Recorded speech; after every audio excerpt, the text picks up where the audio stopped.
Hi, and welcome back to Focal Point AFR Talk. Brian Fisher is my name. Great to have you in the conversation on this Valentine's Day.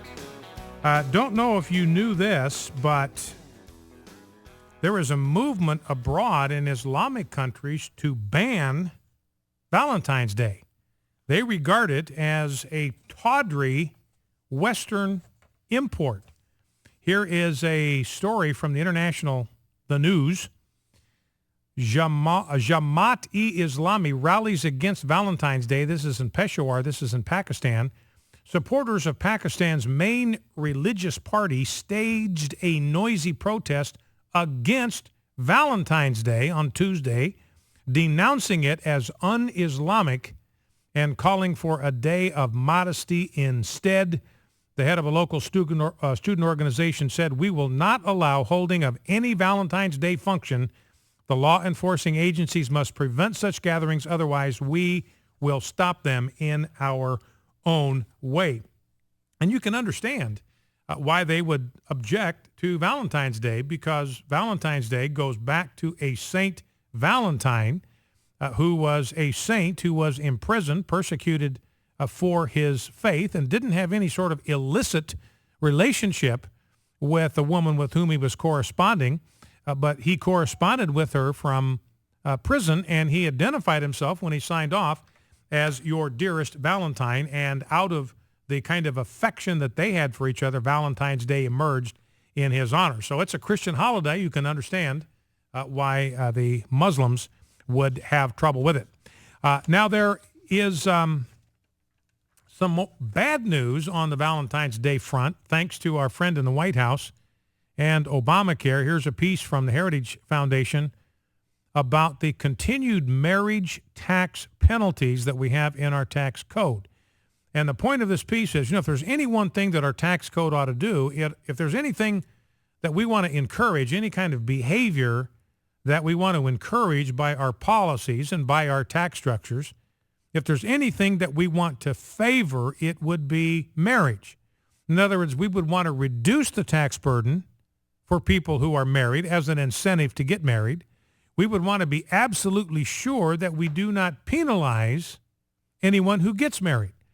But what the Heritage Foundation points out, we've got a host of taxes in our code right now where the tax burden is higher on married couples than on cohabiting couples. In other words, they have a positive disincentive to get married. There were 13 tax increases in the fiscal cliff deal that continue America's marriage tax penalty. I'm not going to go through the details with you. It'd be boring, but the fact is that according to the Nonpartisan Tax Foundation, middle-income couples got taxed more for being married. This is middle-income couples, not just upper income, but middle-income couples as well get taxed more for being married. And this is on top of the taxes that are a part of Obamacare. Obama's health care law already is going to penalize marriage. By 2014, Obamacare will mean married couples will generally receive $1,500 to $10,000 less per year in health care premium support than cohabiting couples with the same combined income. So cohabiting couples that are shacking up, that are living in sin, to use that quaint phrase, they're going to get subsidies. They're going to get more subsidies for health care than couples who are married and maintaining their vows to each other. And we've got a real problem right now with marriage, as you are aware. Heritage Foundation's Andrew Walker, we went over this the other day.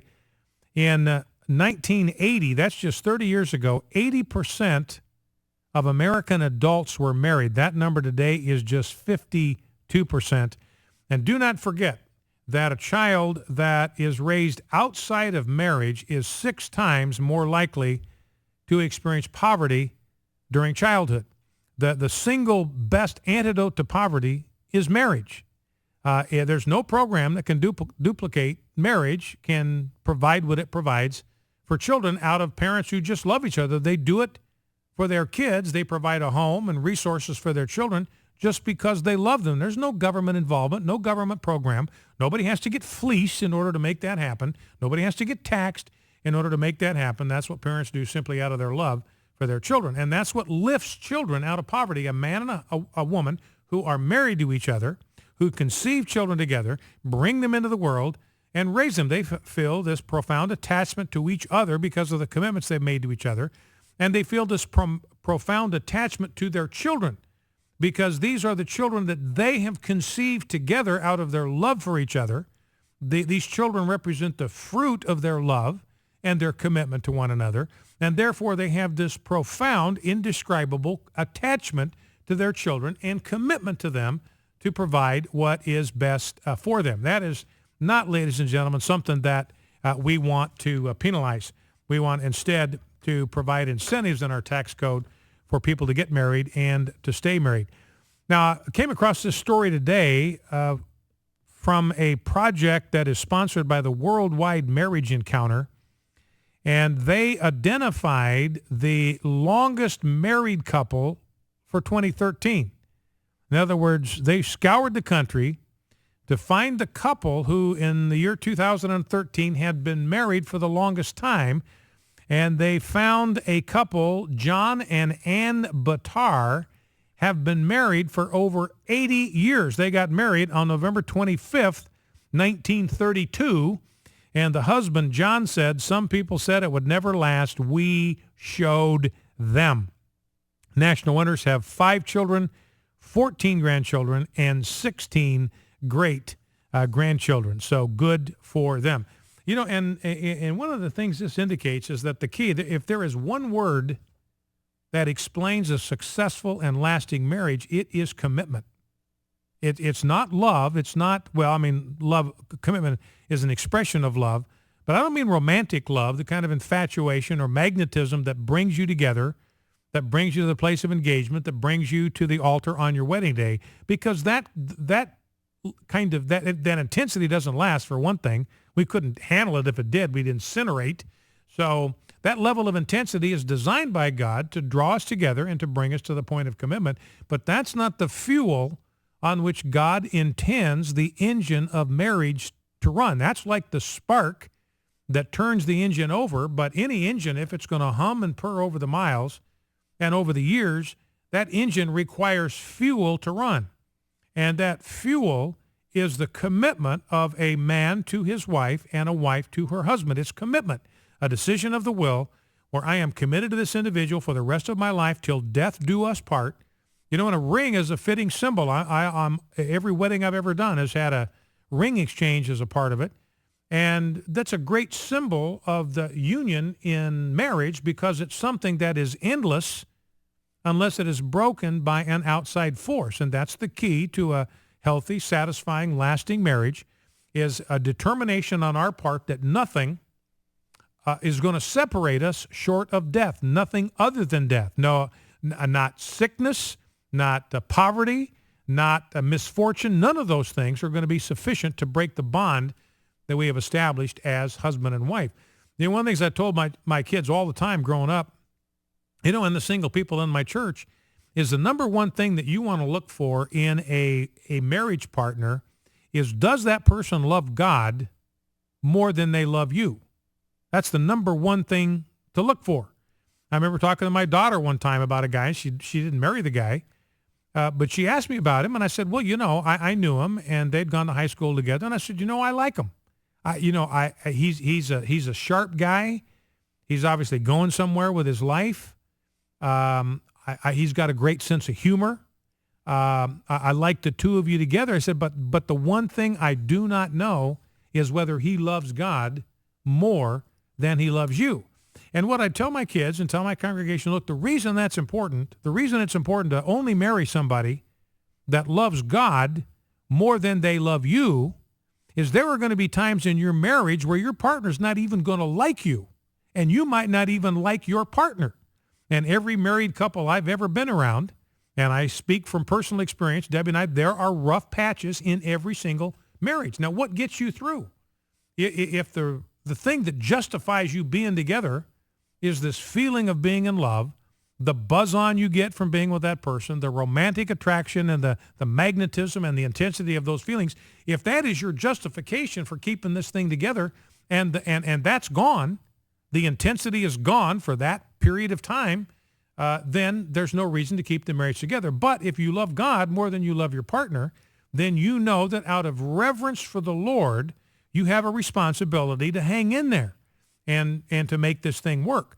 And we used to, Deb and I used to joke with people that one of the reasons that our, marriage has been successful, we're 36 years going on 37, is that divorce has never been a part of our vocabulary. Now, homicide has, but never divorce. And that's the reason we've made it to the place that we have by God's grace and God's help. Now, Heritage Foundation has got a neat little deal here about the benefits of marriage. And as we close this segment, I just want to go through some of the benefits that marriage offers. This is, again, according to social research.